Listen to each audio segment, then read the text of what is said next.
I'm Shayan Naqvi from NYP News. News from a youth's perspective. And my topic today is the Greece crisis. So what is this Greece situation? I went and I asked some of my friends what their take on the Greek crisis is, and I got this. One guy even said, "Hey, are those the olive oil guys, or is that Italy?" Yeah, so that's our knowledge base, and I thought, whoa, I better get some knowledge quick on this, because I didn't know much myself.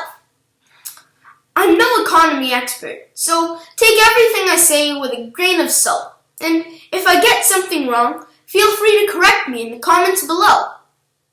Think, if you lent me $100 and I said, "I'll pay you back, don't worry about it." You're my friend, and you realize that I'm having trouble paying you back. So you lend me more, and I still can't pay you back. Now I'm at around $300 in debt to you. Then you see me walking around in fancy clothes with a new iPhone 6. You might just get a little bit upset. You might say, "Hey, Shayan, I want my money back." And I'll say to you, "Well, can you restructure my debt?" Restructuring a debt is like saying, "I'll give you $10 a month, and then $10 the other month, and then I'll pay you $300, what I owe you, over the course of 30 months.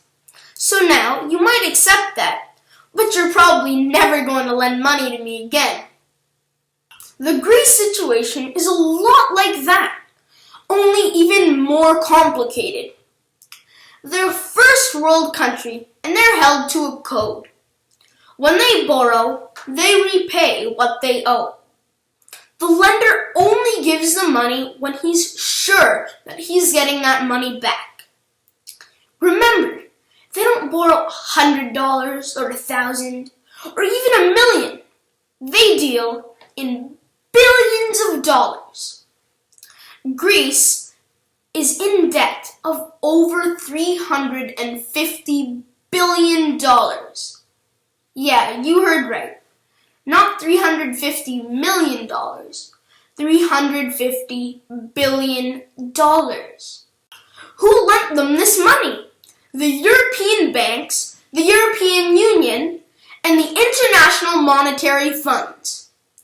And they haven't lent them money once, but on several different occasions. Every time they have to pay, they ask for a restructuring of the loan. Kind of like when I said, "I'll pay $10 a month."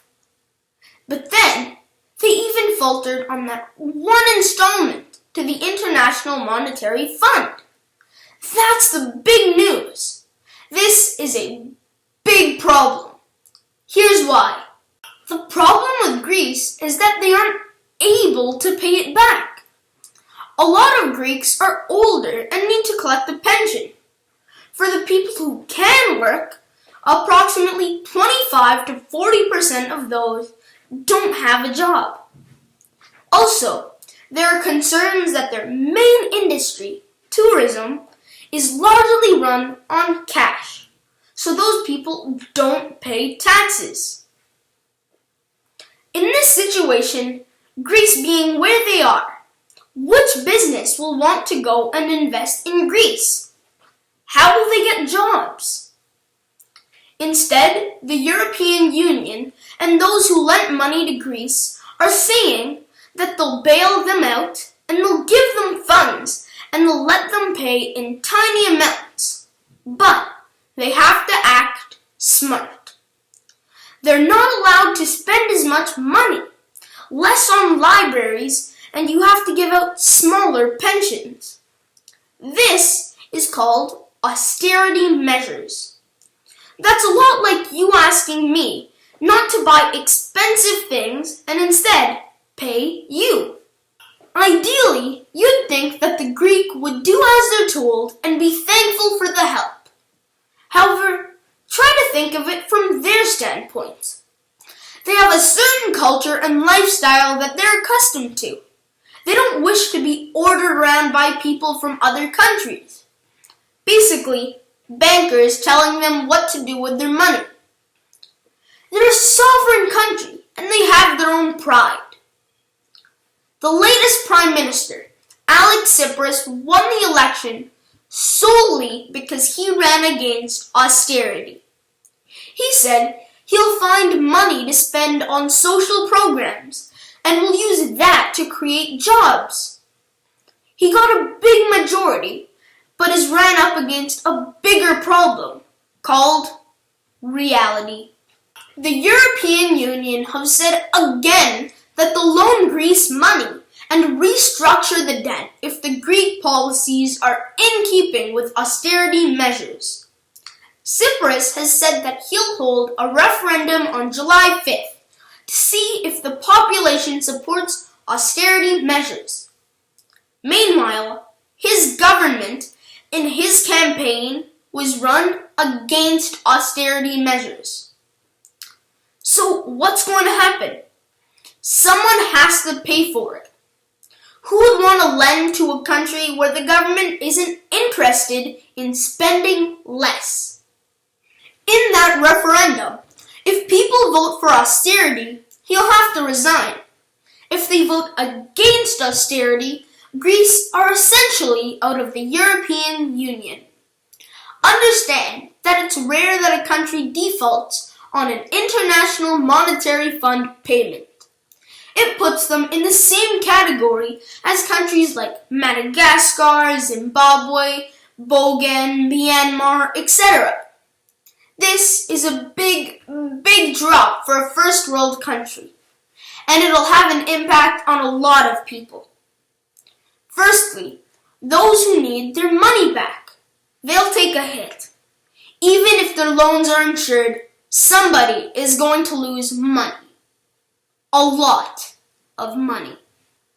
Also, there are other countries that are in some financial stress, like Portugal, Spain, and even Italy. It might just happen that when they're in trouble, people will think twice and even thrice before helping them. Finally, I read in the news today that in Greece, people are only allowed to take out 60 euros a day for the next 3 days from the bank. Imagine those people having to store bread and milk supplies. It's always the bankers and the politicians who make bad decisions, and the ones who suffer are the poor people. I hope that if there is a bailout, it goes directly to the poor people of Greece, and not to the banks. Tough situation there. I hope and I pray that the people will not suffer. Remember to like, subscribe, and have a great day. Shayan Naqvi, signing off.